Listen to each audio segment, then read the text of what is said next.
We tell ourselves a story of singular triumph. The story of Homo sapiens, of our species rising from the dust of Africa, spreading across the globe, and mastering the world. It's a clean, linear narrative. We were the smart ones, the adaptable ones, the ones who outlasted every other hominid lineage. Our cousins, the Neanderthals, faded into the fossil record, a footnote in the grand epic of our success. But what if that story is a lie? What if, on the cold, vast plains of prehistoric Europe, two intelligent species, two forms of humanity, had to learn to live side by side? This is the story of a world where the Neanderthal, with their barrel chests and massive brains, did not disappear. It is the story of a timeline where two competing species of humans coexisted, where our own narrative of dominance was challenged at every turn. Because what if Cro-Magnons, our direct ancestors, never replaced Neanderthals? What if they simply met their match? The point of divergence in our timeline, around 40,000 years ago, a crucial shift occurred. Waves of anatomically modern humans, the Cro-Magnons, began migrating out of Africa and into Eurasia, pushing into the territories of the long-established Neanderthals. The competition was fierce. We had superior projectile technology, a more complex social structure that allowed for larger groups, and a flexible, creative intellect that led to art, symbolic thought, and advanced planning. The Neanderthals, with their more rigid hunting methods and smaller social groups, were eventually outcompeted. The last of them faded into history, a ghost in our genetic code. But what if a subtle change in the environment, a slightly warmer ice age or a shift in migratory patterns, created a different dynamic? What if, instead of being pushed to the brink of extinction, the Neanderthals found a new, stable ecological niche to call their own? What if the Cro-Magnons, instead of arriving as a flood, arrived as a slow, trickling stream, forcing an uneasy truce rather than an all-out war of attrition? In this alternate timeline, the first contact was not a battle for survival but a tense, cautious dance. The Cro-Magnons, with their lean frames and intricate tools, occupied the fertile river valleys. The Neanderthals, with their immense strength and unparalleled knowledge of the cold landscape, held the highland forests and tundra. Each species had a territory, and each had a strength the other lacked. For the first time, a stable, albeit fragile, coexistence was established. The world became a chessboard with two different kinds of pieces. Two branches of humanity. The divergence began to truly manifest over the next few millennia. Cro-Magnon culture was a symphony of innovation. They created cave paintings, intricate sculptures, and the first musical instruments. Their minds were wired for abstract thought, for storytelling, for seeing patterns in the stars and finding meaning in the chaos of nature. Their social groups, which could number in the hundreds, were complex networks of extended family and alliances, allowing them to share resources and information on a massive scale.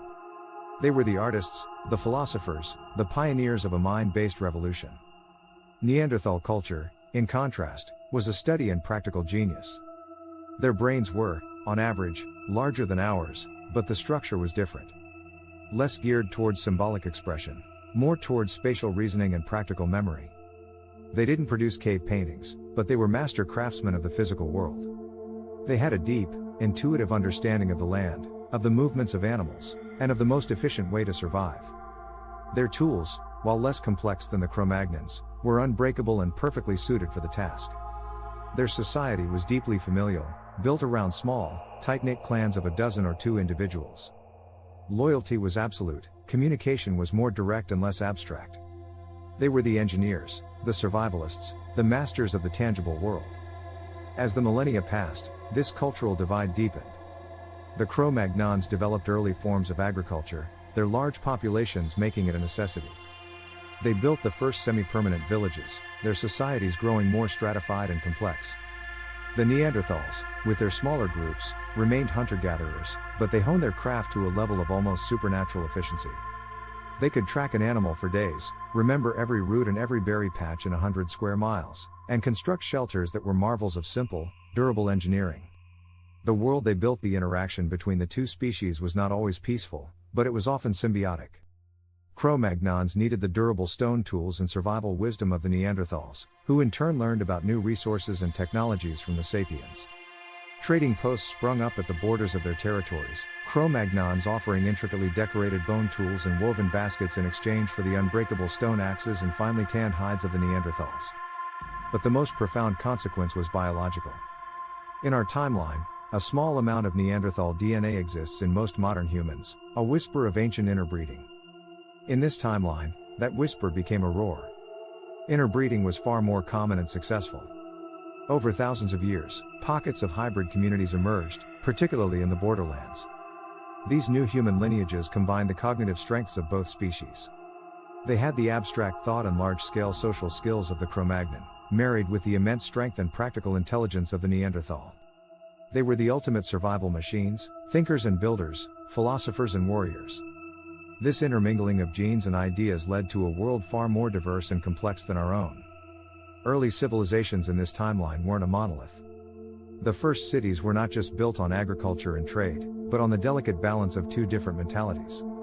The Cro-Magnon dominant cities were centers of art, philosophy, and political debate. The Neanderthal dominant cities were bastions of engineering, infrastructure, and resource management. When they collaborated, the results were magnificent.